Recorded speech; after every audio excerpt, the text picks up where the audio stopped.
Hai penonton sekalian, selamat datang ke laman YouTube saya pada hari ini. Pada hari yang indah ini, saya dengan mulianya ingin berkongsi tentang isu kesihatan mental yang berlaku di Malaysia sejak kebelakangan ini.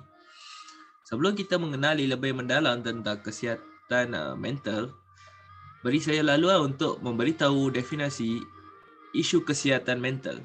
Kesihatan mental merujuk kepada situasi di mana seseorang individu menyedari potensinya boleh berdaya tindak terhadap stres kehidupan, boleh bekerja dengan produktif dan boleh menyumbang kepada masyarakat.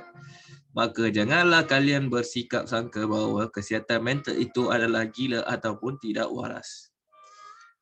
Jadi, merujuk kepada statistik kesihatan mental di Malaysia, 1 daripada 3 orang dewasa mempunyai masalah kesihatan mental berikut satu kajian yang dijalankan oleh Kementerian Kesihatan Malaysia pada tahun 2020.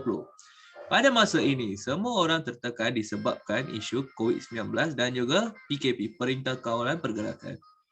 Pada tahun 2020 sahaja, sebanyak 1,081 kes cubaan membunuh diri telah direkodkan oleh KKM dan juga PDRM.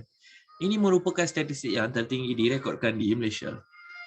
Kenaikan bilangan isu kesihatan mental juga telah dilaporkan oleh The Befrienders Malaysia, sebuah NGO yang terlibat sebagai tempat meluahkan emosi oleh rakyat Malaysia.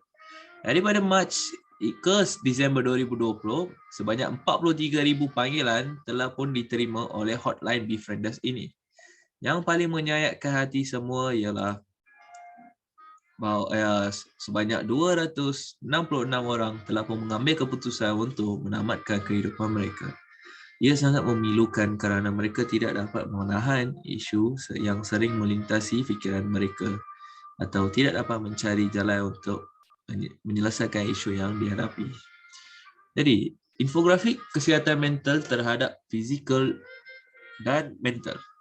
Isu kesihatan mental ini berlaku disebabkan kecuaian rakyat terhadap kesihatan mental mereka. Secara amnya, rakyat hanya memberikan keutamaan terhadap kesihatan fizikal mereka kerana beranggapan sangat penting dan menjaganya dapat kekal sihat di masa kini dan juga masa hadapan. Tetapi mereka tidak sedar bahawa kesihatan mental juga amat penting agar mereka dapat kekal rasional dalam pelbagai situasi dalam kehidupan mereka. Kesihatan mental adalah amat penting untuk masa depan yang gembira dan ceria. Apabila dilihat pada skop yang merangkumi, kesihatan fizikal hanya pada kekuatan otot dan tubuh badan. Akan tetapi, kesihatan mental terletak pada pemikiran, perasaan dan juga emosi.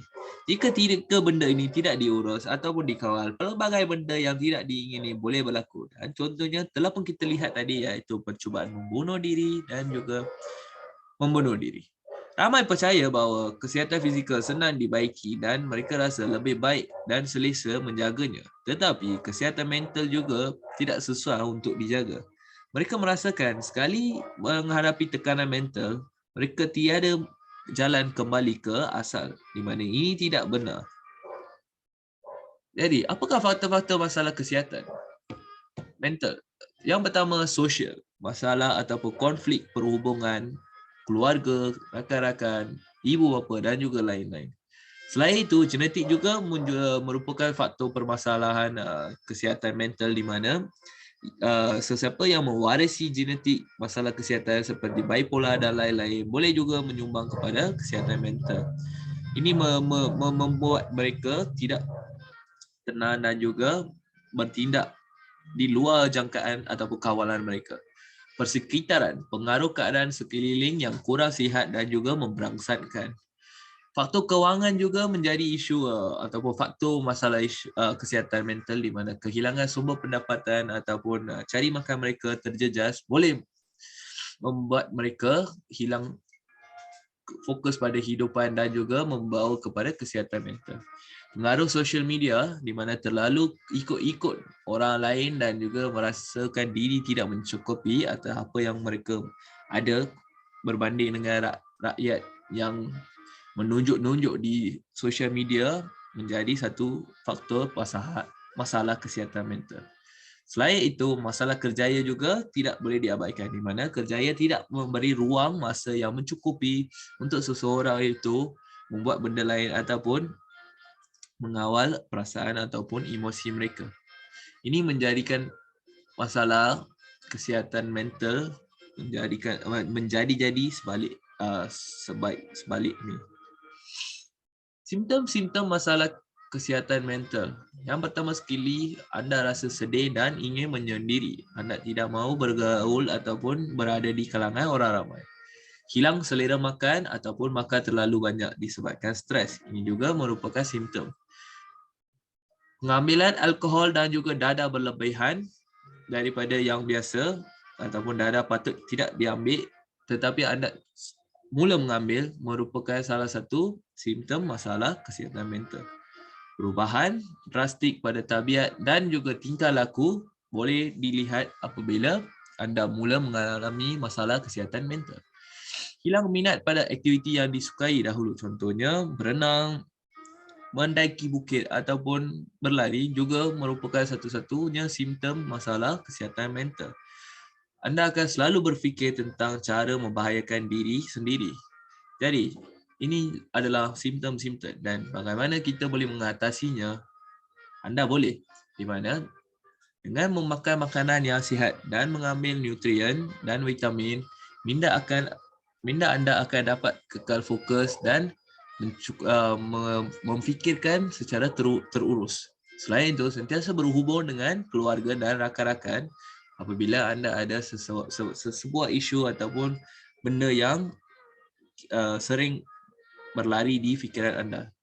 Juga melakukan aktiviti senaman dan beriadah 3 hingga 5 kali seminggu. Sehari 1 jam pun cukupi untuk menjaga kesihatan mental anda.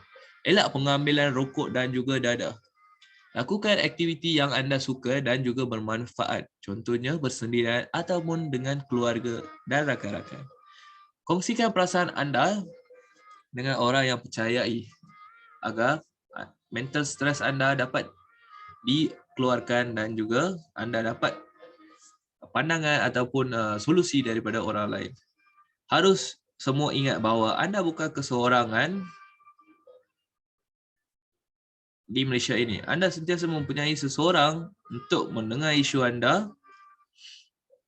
Jadi, jangan malu atau segan untuk meminta bantuan sama ada daripada kenalan rapat ataupun NGO yang sedia membantu dan membimbing anda. Sekiranya teman anda tidak mempunyai masalah, anda masih boleh menghubungi NGO-NGO seperti Mercy Malaysia, Befrienders, Talian Kasih dan juga Talian Buddy Bag. Mereka sentiasa bersedia untuk menolong anda. Ingat, kesihatan mental harus dipentingkan dan dijaga. Dan janganlah anda malu untuk menerima ataupun meminta pertolongan.